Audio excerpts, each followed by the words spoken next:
오늘도 6월 25일 새날을 주신 하나님께 감사드립니다. 세상에는 사람이 할 수 없는 일이 너무나 많습니다.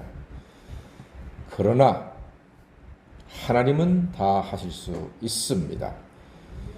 우리 하나님은 비를 내리게 하시고 눈이 오게도 하시고 바람이 불게도 하시고 꽃을 아름답게 피게도 하시고 산에는 나무를 가득 자라게 하시며 바다에는 물고기가 헤엄치게 하시고 씨 하나로 100배의 결실을 하게 하셨으며 계절마다 맛있는 과일도 우리에게 주십니다. 엄청난 하나님의 사랑과 은혜와 능력입니다. 아무리 봐도 그 하나님의 역사 안에서 우리가 할 수 있는 것은 없습니다. 우리는 그냥 하나님을 믿고 하나님의 역사를 기대하고 하나님께 의지함으로 하나님이 주시는 것을 기뻐하고 하나님이 행하시는 것을 감사하며 살아가면 되는 줄로 믿습니다. 우리가 하는 것은 없습니다. 전부 다 하나님이 하십니다. 우리가 숨도 쉬고 눈으로 보기도 하고 귀로 듣기도 하고 말하기도 하고 걸어 다니기도 하고 음식을 소화하기도 하고 밤에 잠을 자기도 합니다. 내가 하는 것 같지만 하나님이 다 허락하시고 하나님의 은혜 가운데 이 모든 우리 육체의 삶이 하루하루 이어지게 되는 줄 믿습니다. 아파 보면 압니다. 괴로워 보면 압니다. 아, 내가 걷는 것이 하나님의 은혜였구나. 속이 찢어질 정도로 괴로워하고 아파 보면 압니다. 내가 음식을 먹고 잘 소화하는 것이 하나님의 은혜였구나. 깨닫습니다. 나의 모든 삶은 하나님의 은혜 가운데 하나님의 축복이요 하나님의 선물로 시간마다 분초마다 이어지고 있음을 깨달으시고 범사에 감사하시는 하나님의 자녀가 되시기를 간절히 소망합니다. 오늘 선지 생도의 아내가 엘리사에게 와서 간청을 합니다. 1절에 보니까 그 간청이 다른 게 아니에요. 당신의 종 남편이 죽었습니다. 그래서 빚을 졌는데 빚쟁이가 내 두 아들을 데리고 가서 종으로 삼겠다고 합니다. 얼마나 여인이 괴로웠겠습니까? 남편을 잃었는데 두 아들까지 빼앗기게 생겼습니다. 그때 엘리사가 이렇게 말합니다. 내가 너를 위하여 어떻게 하랴? 2절 말씀이지요. 내가 너를 위하여 어떻게 하랴? 이것이 하나님 아버지의 마음 아니시겠습니까?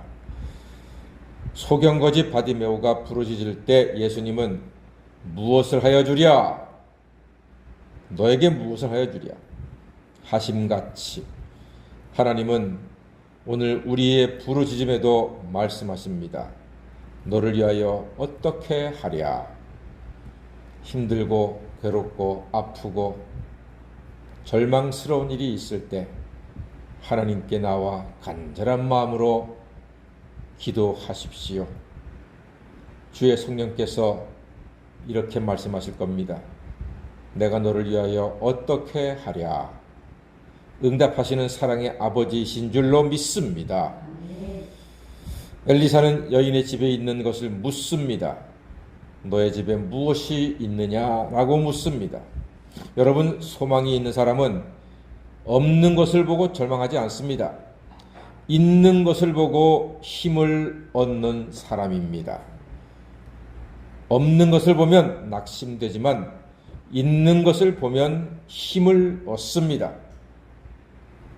나는 60평 아파트도 없어. 나는 스카이 학벌도 없어. 나는 통장에 10억도 없어. 없는 것 때문에 괴로워하는 미련한 인생이 될 필요는 전혀 없습니다. 있는 것을 보는 것이 믿음이고 있는 것을 보고 감사하는 것이 하나님의 은혜인 줄로 믿습니다. 있는 것을 볼 때에 하나님의 역사가 시작이 됩니다. 여인은 집에 기름 한 병이 있다고 대답합니다.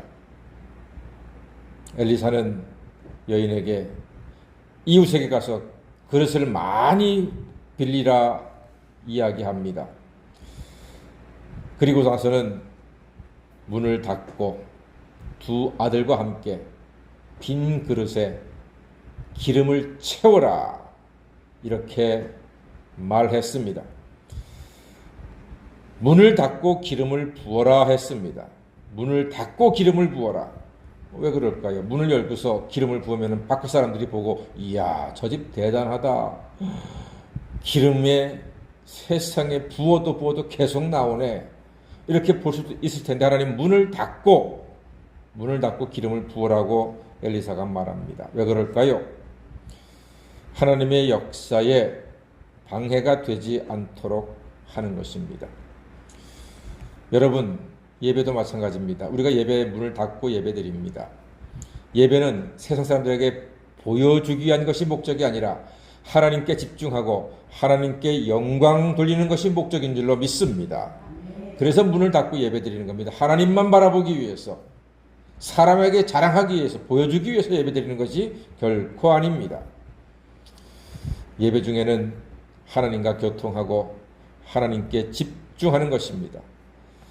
그 외에는 잠시 동안 세상의 문을 닫으셔야 합니다. 예배 시간에 휴대폰을 꺼두어야 하겠지요.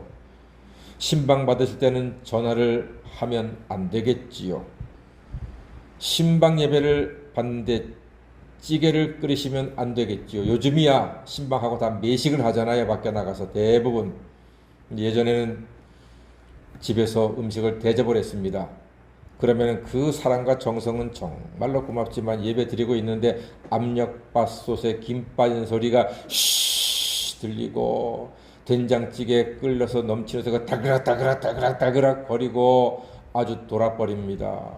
설교하고 기도하는데 김 빠지는 소리, 그릇 덜그럭거리는 소리 나면요 예배 집중이 안 되고 기도를 내가 하는지 기도가 나를 하는지 헷갈려가지고 정신이 없습니다. 문을 닫으셔야 합니다. 문을 닫고, 그래서 오늘 엘리사가 문을 닫고 기름을 부어라. 하나님께만 집중하라. 그리고 그릇이 더 이상 없을 때 기름도 그쳤습니다. 사랑하는 여러분, 우리의 그릇을 많이 준비하십시다. 믿음의 그릇을 잘 준비하시기 바랍니다. 하나님께서 믿음의 그릇대로 채워주실 줄 믿습니다.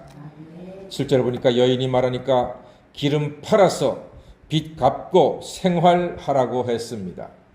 많은 기름으로 빚 갚고 생활하라. 우리는 못해도 하나님은 무엇이든 언제든 어떤 일이든 다 하실 수 있습니다. 하나님이 못하시는 일은 세상에 없습니다. 사랑과 긍휼로 가득하신 하나님은 오늘도 우리 자녀들의 필요한 것을 채워주실 줄로 믿습니다. 돌이켜 어린아이같이 간구하시고 믿음의 그릇을 준비하여 채워주심을 받는 복된 성도가 다 되시기를 주의 이름으로 간절히 축원합니다. 아멘. 기도하겠습니다.